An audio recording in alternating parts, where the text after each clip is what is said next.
Hello everyone, আজকে নিয়ে এসেছি ভাটিলালের চকলেট চিপস আইসক্রিম কেক। এটা ব্লিঙ্কিট থেকে অর্ডার করেছিলাম, অনেকদিন ধরে ভাবছি ট্রাই করব। আজকে ফাইনালি ট্রাই করার সুযোগ পেয়েছি, কারণ আজকে এত সুন্দর ওয়েদার আর আজকে আমার কোনো কাজ নেই, বাড়িতেই আছে।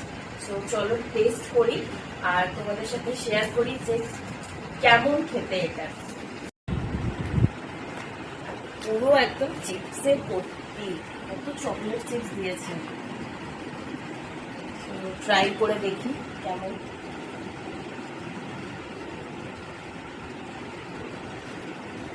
একদম সফট, খুব সফট।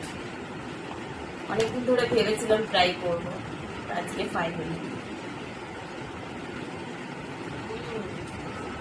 ভীষণ স্পঞ্জি, ভীষণ চকলেটি আর খুব সফট। যারা যারা ভাবছো ট্রাই করবে তারা ব্লিঙ্কিট থেকে অর্ডার করে এই কেকটা ট্রাই করে নাও।